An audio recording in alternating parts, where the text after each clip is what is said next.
Господи, Исусе Христе, Сине Божий, помилуй меня грешного.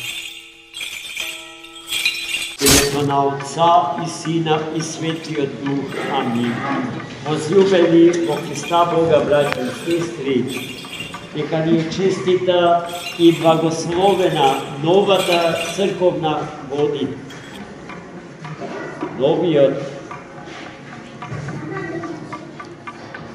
Новата година почнува со месецот септември. По-старо се разбира, први паѓа на 14 септември по-ново. Ваквото рачунање на времето, црквата Христова го наследива од старозаветната синагога, од Стариот Завет, за подоцна со тек на векови. Царот, рускиот цар,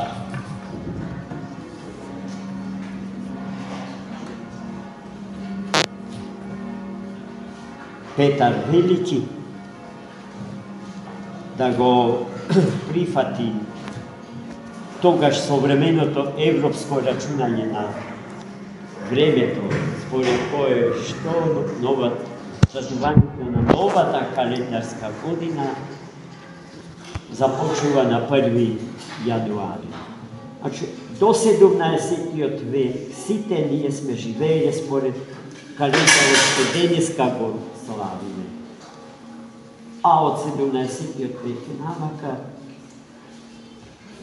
внесена е таа новинка. Меѓутоа, Светата Црква Божја не може да го замени својот литургиски, односно богослужбен живот без стариот индикт, старото рачунање на времето, својствено, како што реков, уште од древните старозаветни библиски времења и својствено за старозаветната библиска историја. Браќи и сестри, денеска го читавме Евангелието според Светиот апостол и евангелист Матеј, прилично индикативно за она што и денеска ни се случува на сите нас, во црквата и уште повеќе на оние надвор од Светата Црква Божја. Дел од нив се пред портите на Светата Црква, готови да зачекорат и да влезат во нејзините свети духовни предели, а еден добар дел се уште лута, трагајќи по божествената вистина и по смислата на живот. Во денешното Свето Евангелие повторно Христос на своите апостоли им се обраќа со една парабола, народски да се изразам приказка, преполна со таинствени символи, чие значење е длабоко.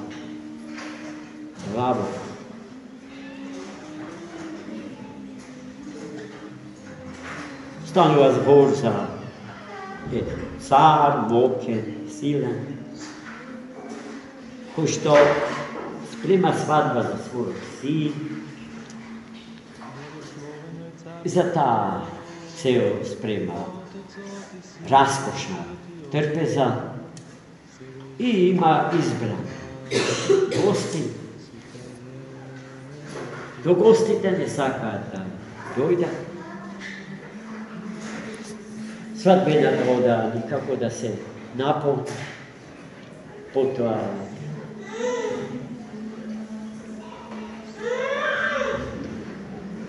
царот ги испраќа своите слуги насекаде по земјата, по krstosnici po patišta, kogo ќе најдете во Бога. И на тој начин свадбената оддаја се наполнила со народ.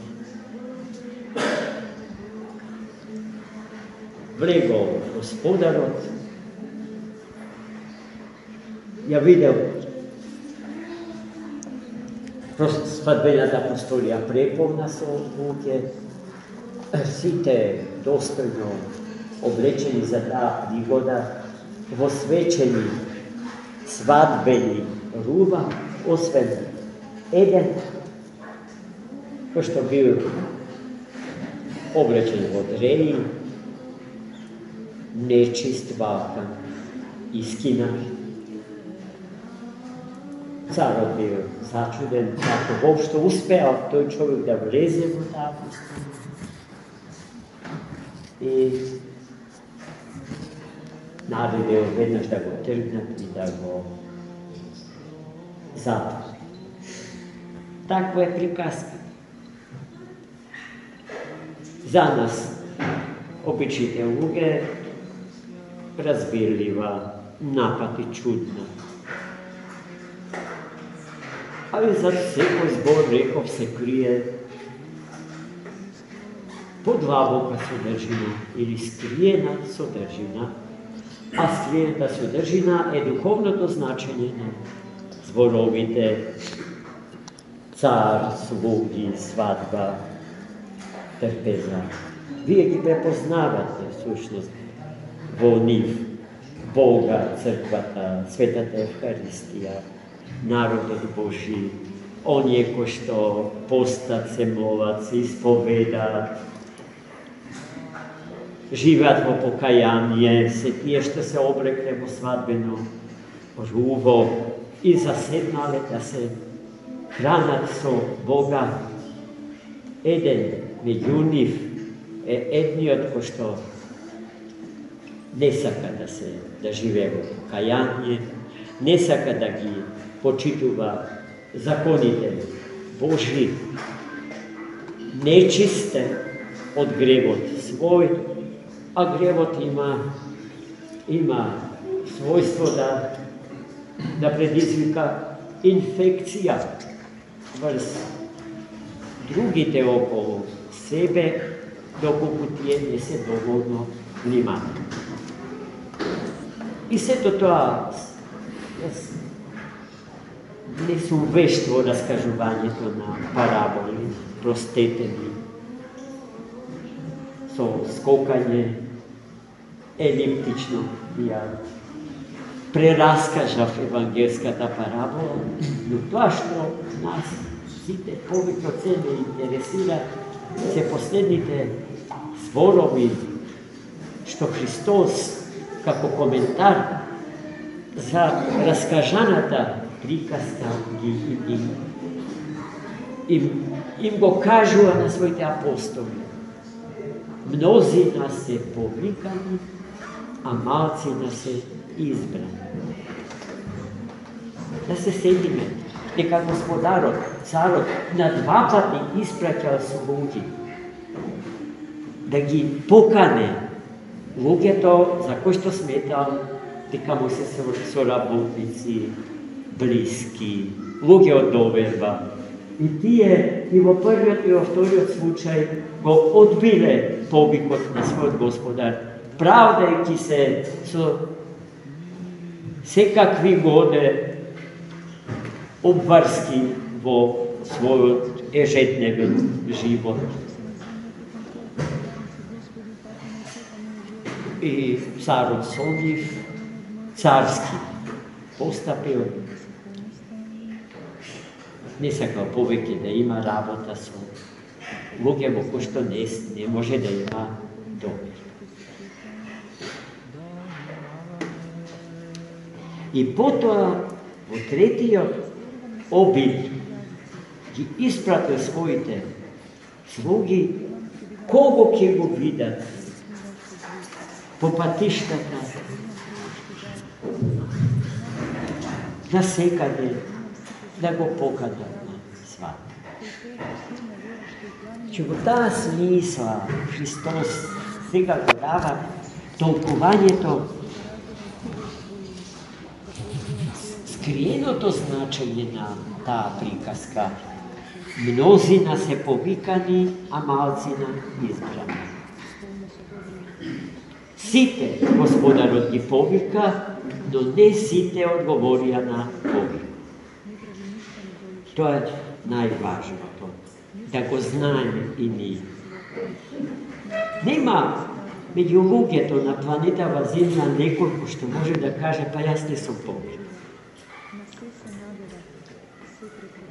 Сите се. Ама не сите одговараат на тој повик. Ние овде собрани во Светиот храм сме едни од тие што одговорија на повикот на Господарот. Повикот Божи. Да се вчлениме во Светата Црква Божја, да станеме народ Божи. Да му приоѓаме на светиот путив, на таа прекрасна, животодавна, живототворна и лековита трпеза, на која што самиот Господ, животодавецот и творецот на светот и на човекот, ни се дава како храна небесна, во вид на лед небесен и вода жива, да со него хранејќи се да растеме по мерата негова и хранејќи се со телото Господње и со неговата крв, да се преисполниме со неговите божествени енергии и сили, со благодат Божја. А знаете, преполнетиот сад се истура, се излева и му се дава на светот и на сите околу себе во светот. Тие се тие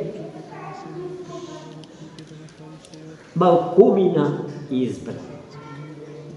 Изборот не го прави Господ. Ако сите ги кани, значи сите се од него избрани.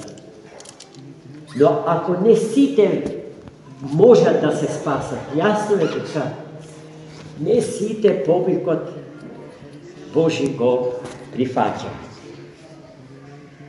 Во нашиот град живеат не знам колку илјади луѓе, а светите храмови се полупразни или празни. Знаете што значи 15.000 христијани да живеат во еден град? Овие храмови со кои што располагаме сега се премалку за да ги собера сите тие. Но каде се иде?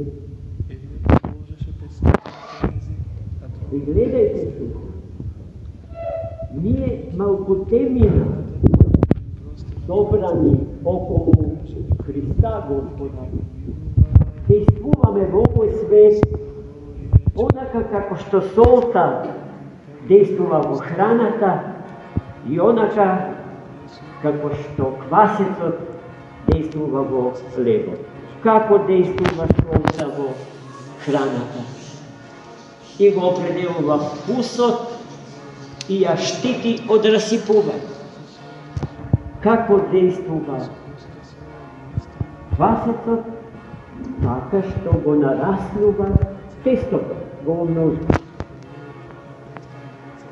Ние сме таа сол и тој квасец за кој што Христос зборува во Евангелието. Нашата функција е исклучително одговорна и значајна. Да и бидеме постојано свесни, имајќи ја таа свест, или со имање на таа свест, да ги напуштаме нашите домови и да влегуваме во просторот на овој свет, во комуникација со сите луѓе. Та не само гревот, па спасението нека биде инфективно, заразно, viralno.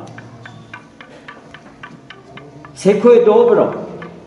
Зошто да не можеме со доброто да ги заквасиме сите околу нас? И така Господ си ја умножува црквата своја. А перспективите на светот и човекот во светот се отвараат за вечното и незаводно време од царството на Троедниот Бог, Отецот, Синот и Духот Свет. Амин. Господи Исусе Христе, Сине Божий, помилуй меня грешного.